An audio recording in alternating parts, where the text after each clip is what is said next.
A continuación presentamos la lectura sin comentarios del libro titulado Nabucodonosor, una profecía nunca antes mencionada, una obra reveladora en relación a la inmensa estatua que el rey de Babilonia mandara edificar en su honor y a su futura reaparición después de casi 2600 años desde que fuera edificada. Esta obra ha sido escrita y es narrada por Néstor Gaya. Si desea conseguir una copia de este libro, visite nuestra página web www.lavozdeorion.org. Capítulo 8. El imperio y la cruz. El imperio señalado por los estudiosos de las profecías como el imperio que representaba las piernas de hierro en la imagen del sueño del rey Nabucodonosor no pudo ser más acertado al señalar al imperio romano como el imperio que reuniría las cualidades mencionadas por el profeta Daniel.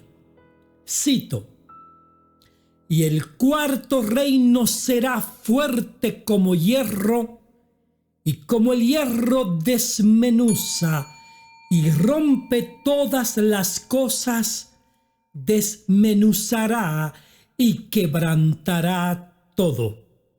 Daniel capítulo 2, versículo 40. A la muerte de César Augusto le sucedió su hijastro Tiberio. Era el año 14 cuando Tiberio se convirtió en emperador de Roma, llegando a gobernar el imperio romano hasta el año 37 después de Cristo. El imperio romano tuvo una época conocida como Pax Romana, una expresión en latín que significa paz romana. Es un período en que la historia señala una época de paz y relativa tranquilidad del imperio romano, rodeado de prosperidad y crecimiento económico. Es irónico que los historiadores llamaran Pax Romana a una época sumida en la esclavitud humana.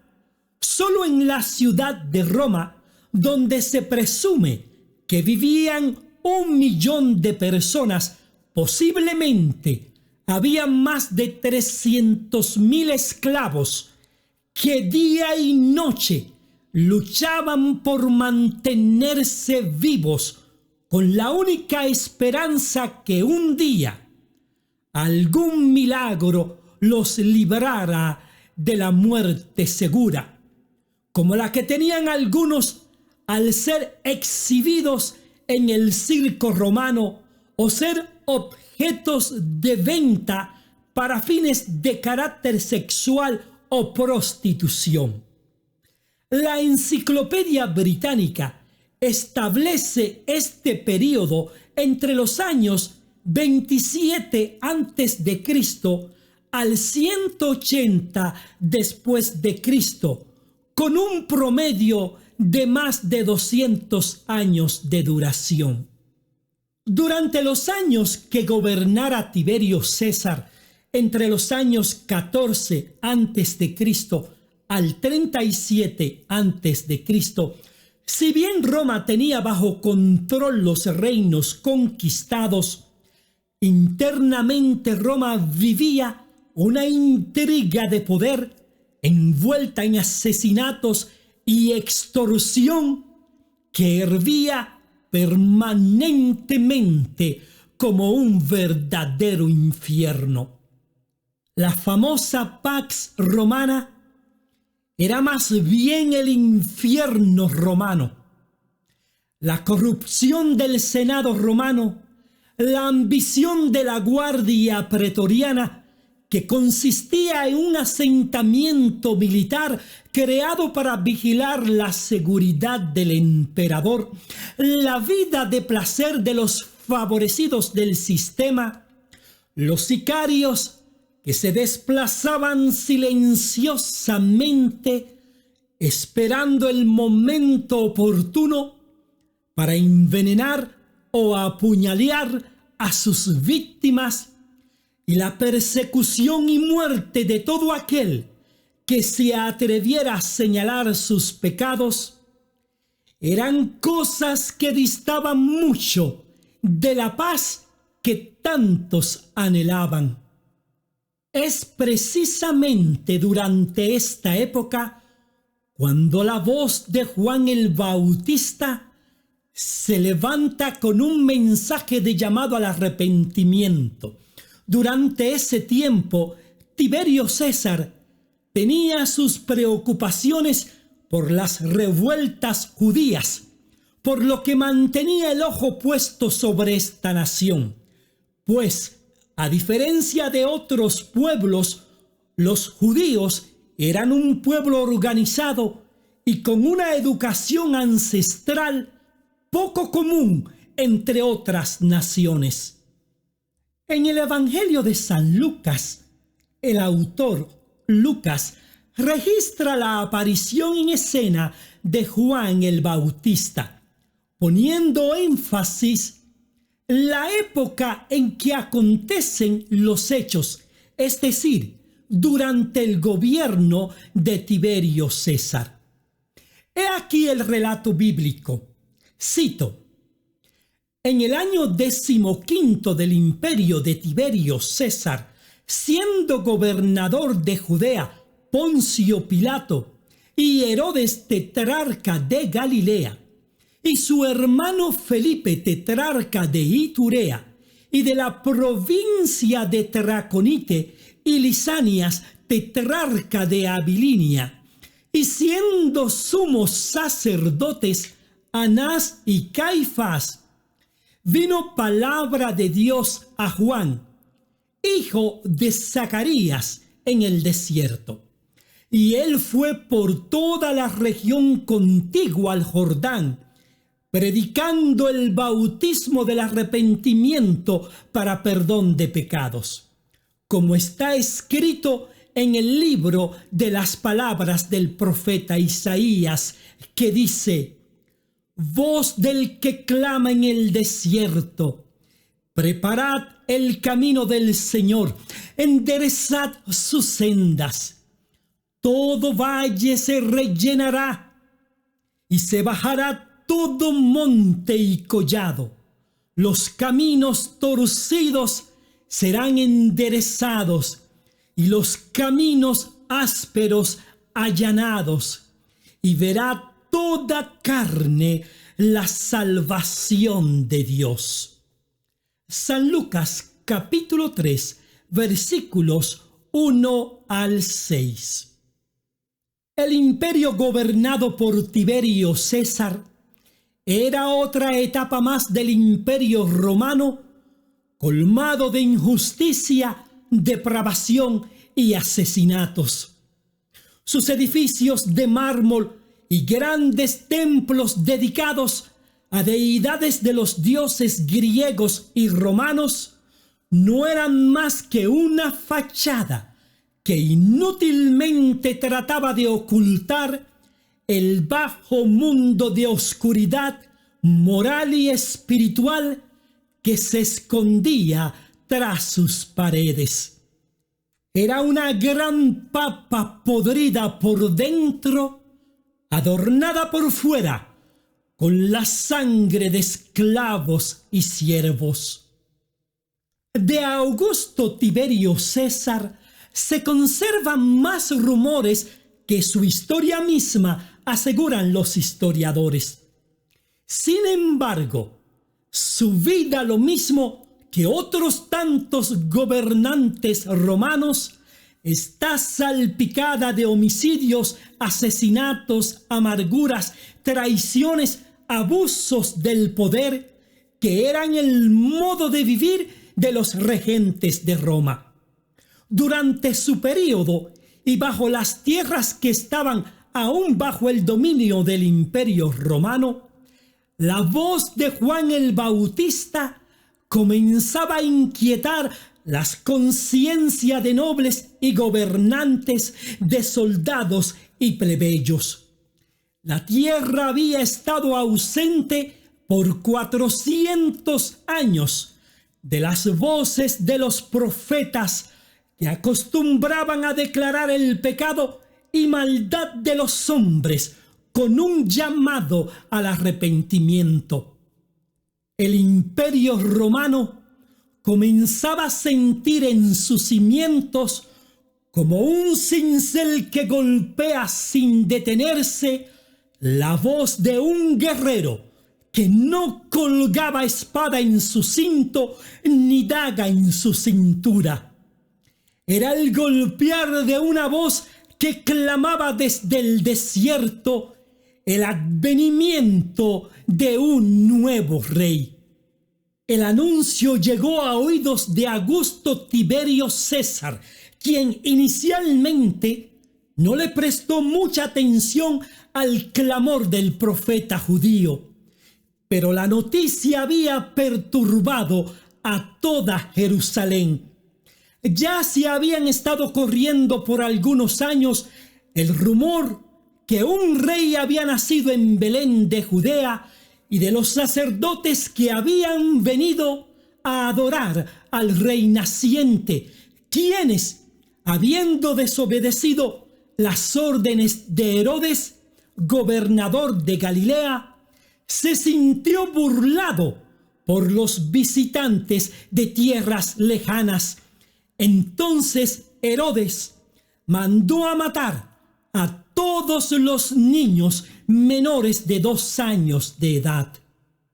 Las Sagradas Escrituras cuentan los hechos de la siguiente manera.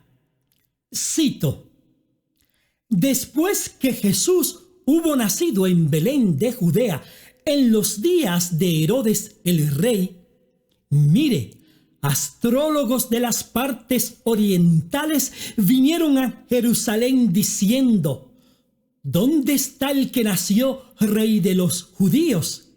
Porque vimos su estrella cuando estábamos en el oriente y hemos venido a rendirle homenaje. Al oír esto, el rey Herodes se agitó y toda Jerusalén con él. Y habiendo reunido a todos los sacerdotes principales y a los escribas del pueblo, se puso a inquirir de ellos dónde había de nacer el Cristo. Ellos le dijeron: en Belén de Judea, porque así ha sido escrito por medio del profeta. Y tú, oh Belén de la tierra de Judá, de ninguna manera eres la ciudad más insignificante entre los gobernadores de Judá, porque de ti saldrá uno que gobierne, que pastoreará a mi pueblo Israel. San Mateo capítulo 2, versículos 1 al 6. La noticia del nacimiento de un rey perturbó la siniestra e inicua conciencia del rey Herodes. Acostumbrado estaba al asesinato de hombres, mujeres y niños, por lo que no le fue difícil ejecutar su próximo genocidio. Estaba seguro que la vida del nuevo rey estaba en sus manos y que podía aniquilarla en la flor de su amanecer. Maquinó su plan asesino, se ofreció a sí mismo como adorador del naciente rey, para luego, ante su presencia, hundirle la daga a quien no sabía era el Dios todopoderoso, creador del universo. Dicen las Escrituras, cito: entonces Herodes mandó llamar secretamente a los astrólogos y averiguó cuidadosamente de ellos el tiempo en que la estrella había aparecido. Y al enviarlos a Belén, dijo: vayan y hagan una búsqueda cuidadosa del niñito, y cuando lo hayan hallado, vuelvan e infórmenme para que yo también vaya y le rinda homenaje. San Mateo capítulo 2, versículos 7 y 8. Pero su plan fue deshecho por uno que vigilaba desde los cielos la seguridad de su Hijo amado. No obstante, al ver que los hombres que habrían de dar honra y honor al niño rey no regresaron, se sintió burlado y prosiguió con su plan de muerte y terror.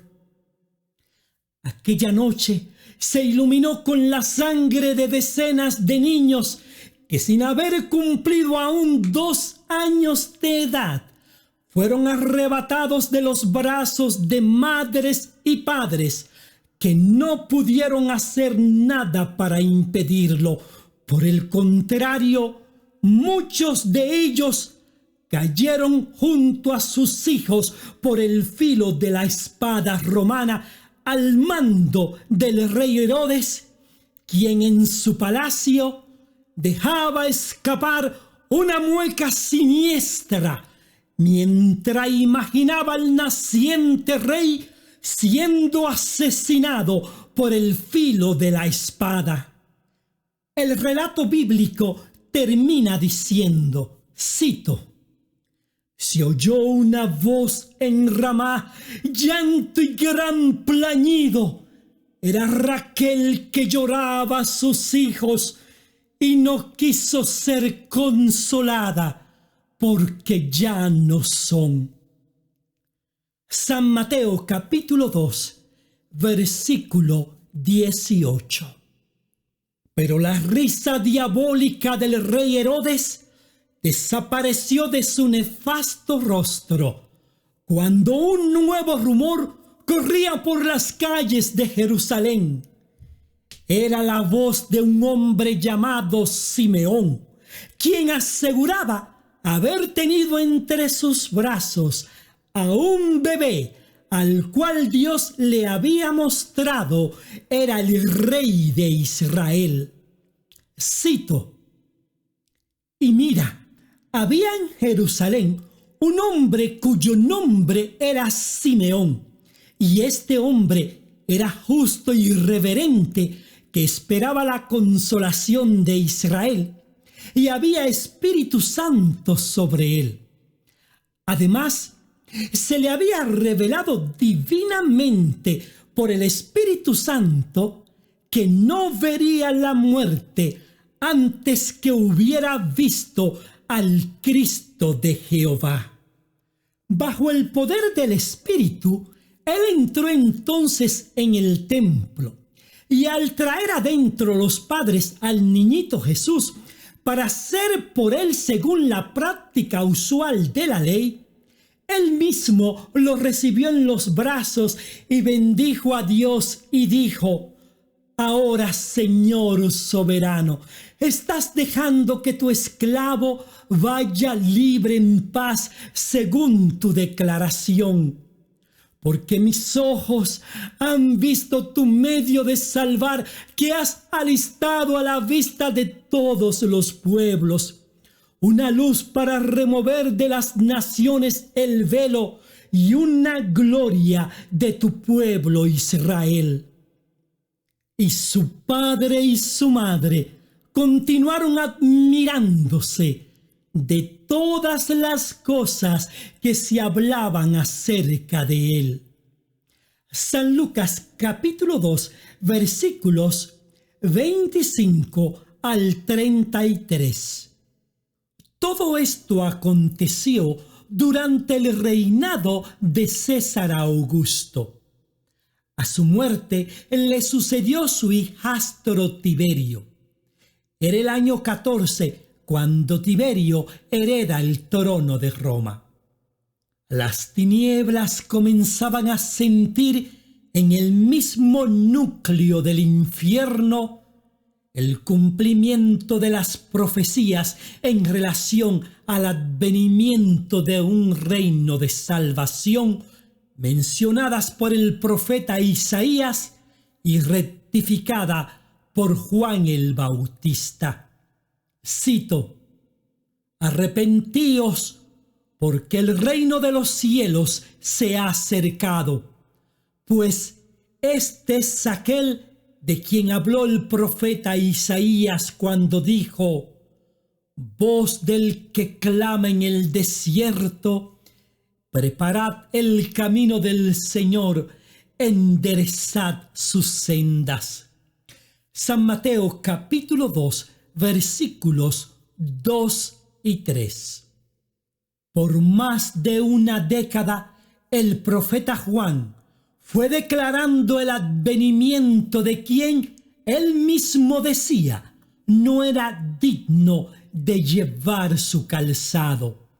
Cito: «Yo a la verdad os bautizo en agua para arrepentimiento, pero el que viene tras mí, cuyo calzado yo no soy digno de llevar, es más poderoso que yo. Él os bautizará en Espíritu Santo y en fuego». San Mateo capítulo 3, versículo 11. Sentado en su trono, rodeado de sus generales, Satanás veía con preocupación el despertar de las naciones. Dios se había encarnado y habitaba en medio de los hombres. Casi desapercibido caminaba entre ellos, pero al declarar al mundo su mensaje de salvación, las gentes decían, cito: «Nunca ha sido vista cosa semejante en Israel». San Mateo capítulo 9, versículo 33. Pues echaba fuera demonios, sanaba enfermos y proclamaba que el fin del imperio del mal había llegado a su fin. Satanás había fracasado en su intento de matar al Hijo de Dios en Belén de Judea, pero sabía que una oportunidad más brillante se le presentaba ante su siniestra mirada: la cruz. La cruz era un paso inminente para el Hijo de Dios. No había atajo alguno para el Creador del universo. La cruz le esperaba al final de la senda como una vestimenta diseñada a su medida.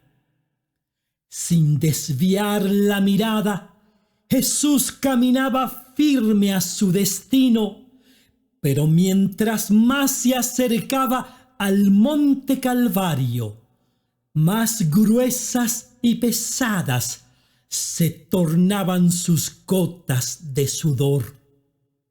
No obstante, hasta que ese momento llegara, el diablo se habría de enfocar en darle muerte a Juan el Bautista, cuyo mensaje había despertado las mentes del pueblo que, angustiado, esperaba el cumplimiento de la profecía del profeta Isaías. El plan ya estaba armado.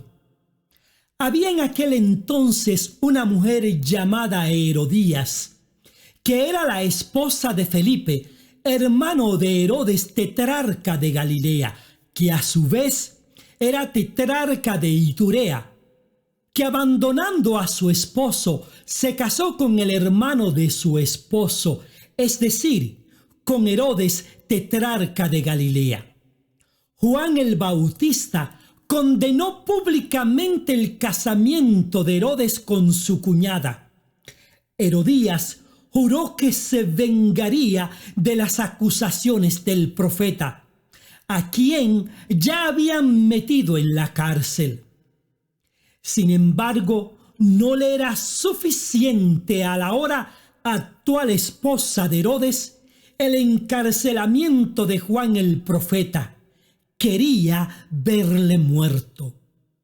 Su plan, pensó, no fallaría. Era el cumpleaños de Herodes y a solicitud de su esposa, Herodes organizó una fiesta para su cumpleaños. La fiesta dio su inicio como se había planificado. Los músicos tocaban y los invitados bailaban. Cuando Herodes ya estaba lo suficientemente embriagado, Herodías detuvo la fiesta para dar entrada a su hija, cuya participación se organizó de antemano para la festividad. La joven entró al salón vestida sensual y deslumbrante. La mirada de todos seguían los pasos de la bella y joven dama. La joven había sido entrenada para la ocasión con dos propósitos en mente: cautivar las mentes de los presentes, pero sobre todo de Herodes, el padrastro, y con ello conseguir en bandeja la cabeza del profeta Juan el Bautista.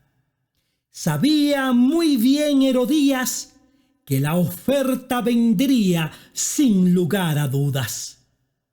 El relato bíblico cuenta el triste desenlace de esta manera. Cito: pero cuando se celebraba el cumpleaños de Herodes, la hija de Herodías danzó en medio y agradó a Herodes, por lo cual éste le prometió con juramento darle todo lo que pidiese.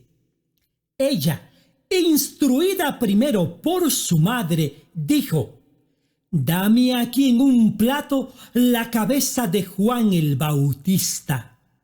Entonces el rey se entristeció, pero a causa del juramento de los que estaban con él a la mesa, mandó que se la diesen y ordenó decapitar a Juan en la cárcel. San Mateo capítulo 14, versículos 6 al 10. Herodes se vio atrapado en las redes de su propia maldad. Conocía con certeza la inicua mente de su esposa, pero no sospechaba el alcance de su iniquidad. El plan del enemigo número uno de Dios, Satanás, había tenido éxito. Dicen las Escrituras que, cito: oyéndolo Jesús, se apartó de allí en una barca a un lugar desierto y apartado. San Mateo capítulo 14, versículo 13. El primer ministro de Jesucristo, Juan el Bautista, había sido decapitado en manos de un tetrarca del Imperio Romano. No obstante, Jesús proseguía su camino por las calles polvorientas de Galilea y ciudades vecinas, proclamando a las multitudes sus bienaventuranzas. La fama de Jesús no pudo ser ignorada por Tiberio César, quien, atormentado por los comentarios que rodeaban al predicador nazareno, mostró su interés en conocerle personalmente. Aún no era el momento, pero tendría su oportunidad de verse frente a frente con el Creador de cielos y tierra. Fin del capítulo número 8.